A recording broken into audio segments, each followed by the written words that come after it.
Oi vocês, sejam bem-vindos a mais um vlog de leituras aqui do Livraneios. Como vocês já sabem, esse aqui é um vlog específico da minha leitura de O Morro dos Ventos Uivantes, da Emily Brontë. Esse aqui tá sendo uma leitura coletiva, que eu tô organizando junto com a Lívia, do Instagram Entre Lerce. E no caso, você vai estar vendo esse vídeo porque já acabou a leitura.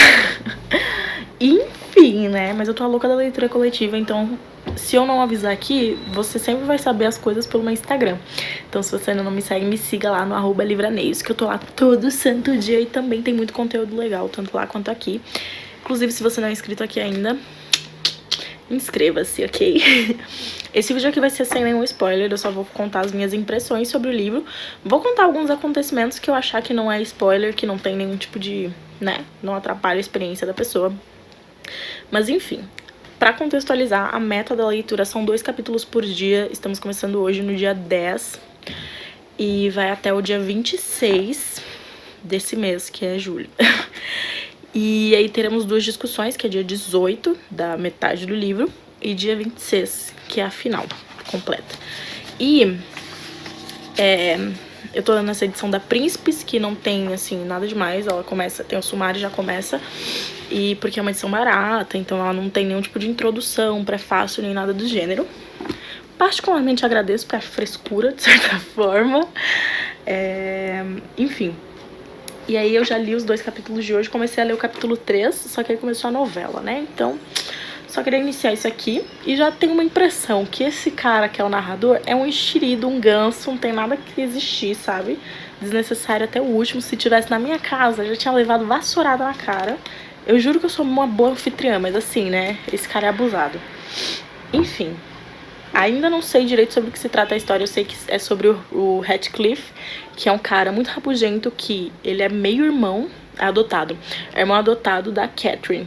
E aí ele é super maltratado na infância e tal, e aí ele vai embora do Morro dos Ventos Uivantes, que é ali a casa dessa família. E aí, anos depois ele volta, acho que tá rico, e ele quer casar com a Catherine, com a irmã dele. E aí, porque aparentemente eles têm uma paixão ali envolvida. Acho que a Catherine foi a única pessoa na vida dele que tratou ele bem. E aí, essa é a história, mas ainda não chegamos nisso.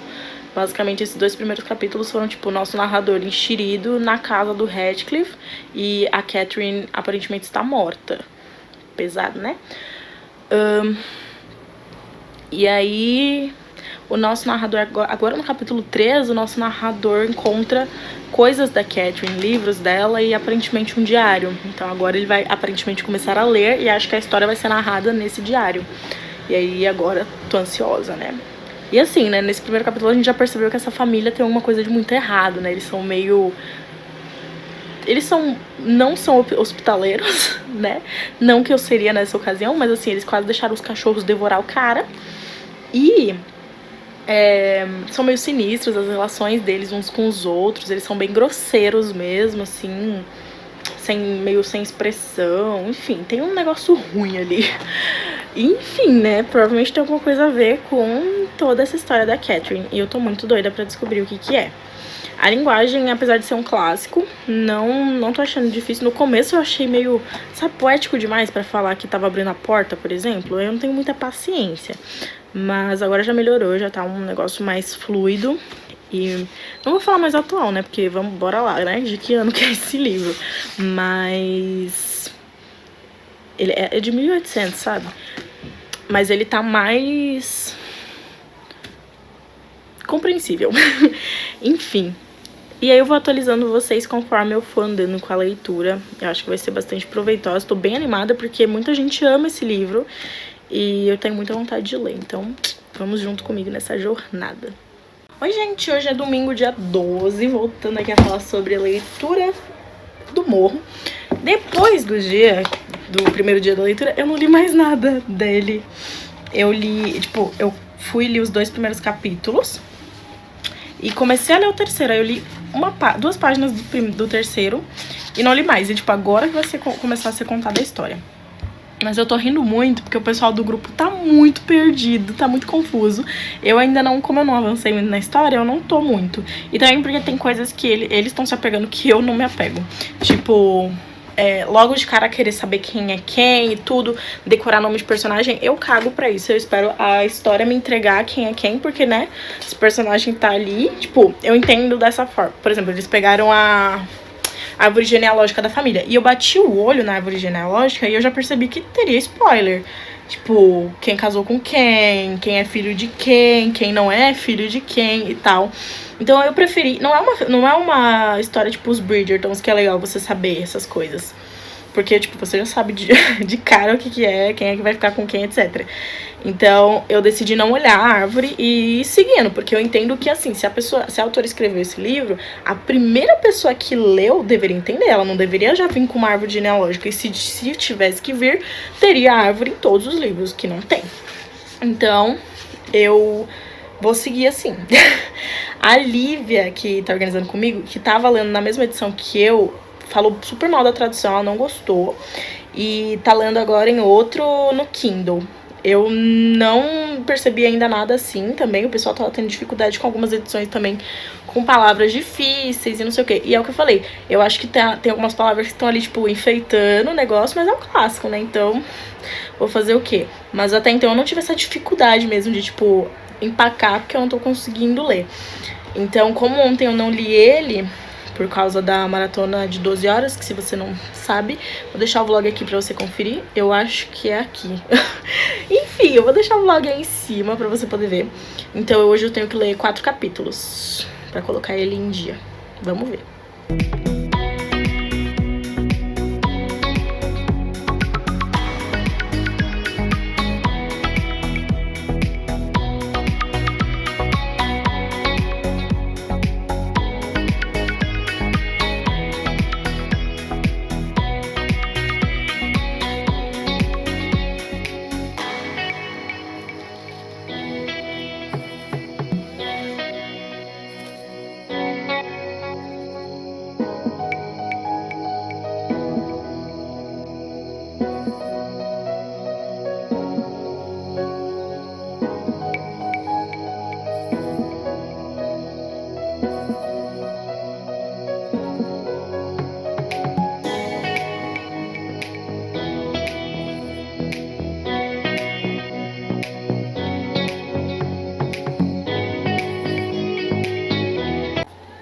Gente, queria pontuar aqui que eu estou indignada com quão poucas atualizações eu fiz sobre essa leitura. E não se deixe enganar por esse marcador, porque eu finalizei o livro. Hoje são 15 para meia-noite, então ainda é dia 25 de julho, um dia antes da meta, né, do final do cronograma e discussão da segunda parte do livro. E eu simplesmente esqueci de vir falar com vocês na semana passada, porque assim, a gente teve a primeira discussão no sábado passado. E foi dos primeiros 50% do livro. E eu tava muito atrasada no dia. No dia eu precisei ler 8 capítulos pra chegar na meta. Tipo, foi mais de 100 páginas. E tava uma parte muito densa. E aí eu alcancei, tava gostando tudo. E aí essa semana de agora me deu uma ressaca literária muito forte. Que eu não tava dando conta de ler nada. Tipo, as minhas metas eu joguei tudo pro alto. Não li nada praticamente. Eu li um livro de 100 páginas essa semana. E aí eu peguei morro hoje. Aliás, eu peguei na terça, porque algum dia dessa semana no Kindle Unlimited. Por quê? Porque eu estou amando e-books agora. Então eu comecei a ler, né, partir da onde eu tava, na leitura do e-book. E não sei porque eu não vim atualizar vocês, eu jurava que eu tinha atualizado sobre isso aqui, né? Eu sei que eu tinha falado no vlog normal da semana, mas aqui eu não falei nada legal. Enfim, como eu já terminei, eu posso me estender nesse take, porque, né, é o último take, então vamos acabar o vlog aqui e, obviamente, não teremos spoiler. Então, aí, na semana passada, eu fui li o resto e tava gostando bastante, fiquei uns dias sem ler e aí retomei no Kindle.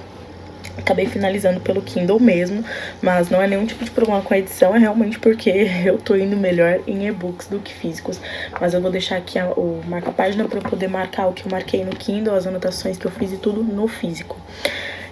Falando sobre o livro, eu acabei fechando em 3,5 estrelas, que eu acho que era a nota que tava na minha cabeça mesmo desde que eu comecei a leitura. Por quê? Porque o Morro dos Ventos Vivantes, eu não sabia quase nada quando eu comprei o livro. E quando eu e a Lívia fomos anunciar a leitura coletiva, a gente pesquisou, eu pesquisei a sinopse e tudo. Mas eu não sabia muito profundamente do que se tratava e como seria essa abordagem. Acabou que a narrativa do livro eu achei um pouco densa, né? Na primeira parte é muito mais.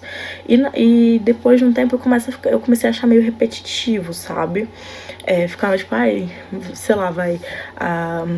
Tem um personagem, que eu não vou falar quem é, porque, enfim, que é da segunda parte da história.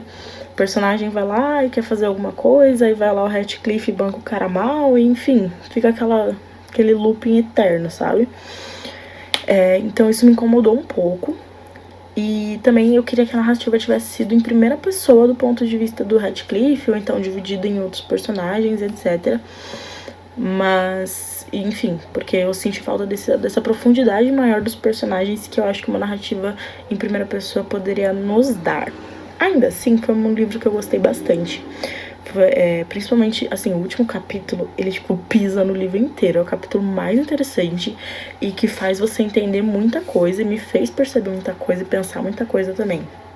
Né, o final, assim, do livro me fez pensar mais sobre a questão do amor que é apresentado aqui, a forma que a gente vê o amor, que a gente vê não, que o amor é retratado nessa história como uma coisa muito avassaladora e não sei o que nossa, toma conta do seu ser. E eu falei, gente, mas isso aí não é amor, sabe? Tipo, então a gente tem aqui algumas percepções do amor sendo apresentadas de maneira um pouco distorcida. E a reflexão que eu fiz no final das contas, eu até anotei isso num trecho no Kindle, que eu escrevi, tipo assim, resumo do livro: pessoas más envenenam pessoas boas, que envenenam pessoas boas. Tipo assim, uma pessoa é má por qualquer que seja a circunstância. E aí vem uma pessoa boa. Aí essa pessoa má vai lá e envenena essa, tipo, acaba com toda a felicidade dela, acaba com toda a bondade do coração dessa pessoa. E ela se transforma numa pessoa má. Aí ela vai e repete isso e fica um ciclo de pessoas envenenando umas às outras. E ainda tem a questão desse amor. E aí, tipo, aí eu também tive essa reflexão sobre o amor, que ele pode ser cura ou pode ser veneno. Tipo, porque essa questão de pessoas boas e pessoas más envenenando pessoas boas pode se dar pelo amor também, que eu achei que foi uma coisa que aconteceu aqui no livro. Tanto da Catherine, da Catherine não digo a Catherine como pessoa, mas tipo, todas as circunstâncias e tudo que envolveu o Ratcliffe no começo do livro pra levar a gente onde a gente chega, né, no decorrer da história. Isso não é spoiler, porque tipo, é basicamente a premissa do livro, que o Ratcliffe é irmão da Catherine, adotivo, e ele é super maltratado na infância dele, pela família, etc. E nem mesmo a Catherine, que é a única amiga dele, que é a única confidente dele, que o ama tanto, é capaz de, tipo, fazer diferente, sabe? Então ela vai indo na onda e acaba que isso envenena ele, e ele se torna o vilão da história. O vilão da história, né? E aí a gente tem também no futuro, né, o Ratcliffe, então, repetindo isso sendo passado dos personagens, assim, no efeito dominó mesmo. E aí, no final, eu tive esse vislumbre de que o amor pode ser cura também. Porque tem um personagem aqui que ele é envenenado nesse processo e a gente observa, né, as circunstâncias modificando ele, né? E, ao mesmo tempo, no final, a gente vê ali uma redenção dele de se tornar, tipo, uma pessoa melhor pelo amor, sabe? Assim. E não é aquela coisa de, tipo, menina boazinha reformando macho problemático, tá? Ninguém nesse livro é perfeito, ninguém. Então, assim, não espere uma romantização do ser humano. Isso foi uma coisa que eu gostei. Todo mundo aqui tem defeito. Tipo, até a personagem mais legal do livro, mais legal não, né? Menos chata, é uma personagem que tem ali os seus defeitos, tem ali a sua pegada meio narcisista também. E ainda assim a gente também vê muito as circunstâncias, como as pessoas são motivadas e modificadas pelas circunstâncias às quais elas são expostas. E isso pra mim foi uma coisa muito importante. Isso também eu anotei no livro, em determinado momento, que rola uma crítica ali de uma personagem falando dessa personagem que eu mencionei agora, que é meio narcisistazinha. Falando, tipo, porque ela é muito... Tipo, falando mal dela. Aí eu fiquei, tipo, mas gente, a menina tá ali indo pro inferno. Tipo, tá sendo levada pro inferno de charrete e você quer que ela fique plena. Tipo, sabe? Então, assim, é um livro que ele não vai ser pra todo mundo. Ele é um livro denso na primeira parte, bastante denso. A segunda parte, pra mim, ainda tem um pouco mais de leveza. Até porque tem um foco diferente. me deixou muito curiosa e eu achei que, ainda assim, uma das considerações que eu tive é que, tipo, esse plano de vingança do Radcliffe eu achei ele meio fraco, tá? No sentido de que, tipo, pra mim parecia que ele só tava tentando a sorte mesmo. No final, assim, eu percebi muito mais sobre esse personagem, que eu sempre vou passar pano, lutem, do que no livro inteiro. Então foi onde eu tive realmente um vislumbre bem maior e eu gostei mais. E eu já tava gostando dele, né, como eu falei, por causa dessa questão das circunstâncias mesmo. Eu via motivo em tudo que ele tava fazendo. Tipo, mesmo quando eu olhava e falava, caramba, nossa, como você é horrível. Aí eu lembrava que ele passou. Ok, que tem, tipo, tem gente que não tem nada a ver com isso. Mas é o que eu tô falando, tipo, as circunstâncias vão moldando as pessoas e enfim. É um livro 3 estrelas e meia, é um livro bom, né, quase ótimo, porque 4 estrelas já é ótimo pra mim. Ele só não foi ótimo realmente por causa desse processo de repetição, principalmente, né? E porque no final parecia que não ia levar pra lugar nenhum. E literalmente no último capítulo tem ali, tipo, o tchan da história que eu adorei. Então, eu recomendo, mas com ressalvas, claro. E com isso eu dou como encerrada a minha leitura. Eu particularmente gostei bastante da experiência. Acho que se tivesse feito diferente eu não teria ido tão bem na leitura. E é isso, já estamos com o pé na próxima. Eu acho que eu não vou fazer vlog desse jeito da próxima leitura coletiva com a Lívia, porque, sei lá, eu acho que é um livro que dá pra eu fazer diferente só no vlog semanal mesmo e tudo mais. Mas eu gostei bastante de fazer isso dessa forma, mesmo que eu não tenha aparecido tanto aqui. Queria muito ter aparecido mais, queria ter dado mais vislumbres da história, mas eu acho que agora, nesse final, com 9 minutos, eu consegui transmitir o que eu queria no final das contas. Acabou que eu não vou fazer resenha dele, eu acho, porque tudo que eu tinha pra falar na resenha era o que eu acabei de falar, então, sei lá, né? Mas enfim, então, finalizamos a leitura de Morro. Satisfeita, porque é um clássico, né? Não entendi porque é o livro favorito da Bella, mas ainda assim tem o seu valor. Se você tiver interesse em ler, eu acho que vale a pena sim. E tá no Kindle Unlimited, né? Então, tranquilo. Bom, então é isso. Espero muito que você tenha gostado desse vlog, apesar de, né, da minha ausência iminente. E a gente se vê no próximo, então. Não esquece de curtir esse vídeo, se inscrever no canal e acompanhar, que eu estarei aqui sempre. Então é isso, um beijo. Tchau, tchau.